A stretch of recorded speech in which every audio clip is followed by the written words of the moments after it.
আসসালামু আলাইকুম প্রিয় এসএসসি ক্যান্ডিডেট শিক্ষার্থী বন্ধুরা, তোমাদের সামনে অনেকদিন পর আজকে হাজির হলাম বুয়েটে আসা একটি ইন্টারেস্টিং ম্যাথ নিয়ে।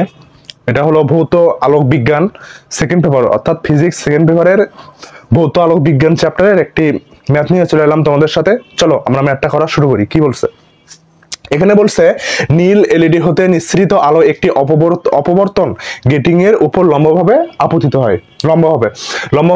হয়। এই অপবর্তন গেটিং এ 25.4 মিলিমিটার প্রস্থে সমব্যবধানে 1.26 ইন্টু 10⁴ রেখা টানা আছে। ভালো কথা। কেন্দ্রীয় অক্ষ হতে কত ডিগ্রি কোণে দ্বিতীয় চরম উৎপন্ন হবে? তাহলে কেন্দ্রীয় অক্ষ হতে কত ডিগ্রি, কেন্দ্রীয় অক্ষ হতে কত ডিগ্রি কোণে দ্বিতীয় চরম উৎপন্ন হবে, এটা আমাদেরকে বের করতে হবে। তার মানে কত ডিগ্রি কোণে থিটা বের করতে হবে। এই ক্ষেত্রে আমরা সবাই কিন্তু একটা ফর্মুলা জানি। কি ফর্মুলা? এই যে এই ফর্মুলাটা আমরা সবাই জানি, থিটা ইকুয়াল টু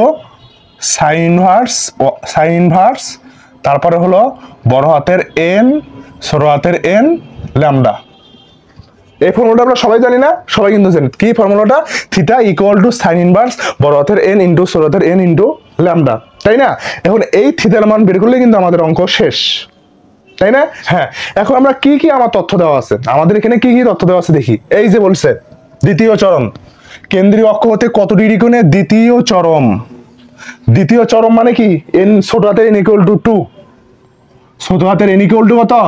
2, যেহেতু দ্বিতীয় চরম বলছে। এবং ল্যামডা কত? ল্যামডা দেওয়া আছে 450 ইন্টু 10⁻⁹। তাহলে lambda equal to 450 into 10⁹ metre, তাই না? আমরা ল্যামডাও জানি, আমরা ছোট হাতের এনও জানি, এবং হলো এখানে থেকে থিটা বের করতে আমাদেরকে এই তিনটাই কিন্তু জানতে হবে। তার মধ্যে আমরা দুইটা জানি, একটা ল্যামডা, একটা ছোট হাতের এন। আচ্ছা, এখন বড় হাতের এনটা কোথায় পাবো, তাই না? বড় হাতের এনটা বের করার জন্য আমাদেরকে যেটা করতে হবে, এখানে দেখো কি বলছে, অপবর্তন গেটিং এ 25.4 মিলিমিটার প্রস্থে সমব্যবধানে এতটি রেখা টানা হয়েছে, তাই না? এটা বের করার একটা সহজ নিয়ম হলো, উপরে আমরা অনুপাত করব ডিরেক্ট বড় হাতের এনটা। কিভাবে অনুপাত করব? উপরে দেব রেখার সংখ্যা, নিচে দেব হলো প্রস্থটা। উপরে দেব রেখার সংখ্যা, নিচে দেব কোনটা? প্রস্থটা। কিন্তু অবশ্যই প্রস্থটা কিন্তু এসআই ওকে হতে হবে। তাহলে এখানে দেখো তো প্রস্থ কত? প্রস্থ ইকুয়াল টু কত? প্রস্থ ইকুয়াল টু কিন্তু 25.4 মিলিমিটার। এটা কি এসআই একক? না, আমাদেরকে এসআই একক বানাতে হবে। চলো বানাই। তাহলে 25.4 ইন্টু 10⁻⁻3। এখন কি হয়ে গেল? এখন কিন্তু মিটার হয়ে গেল। ভালো কথা। তাহলে বড় হাতের এন কি হবে? বড় হাতের এন ইকুয়াল টু, আমি বলছি কি, উপরে রেখার সংখ্যা, নিচে প্রস্থ। তাহলে উপরে কত? রেখার সংখ্যা কত? 1.26 ইন্টু 10⁻⁴ ডিভাইডেড বাই 25.4 ইন্টু 10⁻⁻3। এখন কথা, একক কোনটা হবে?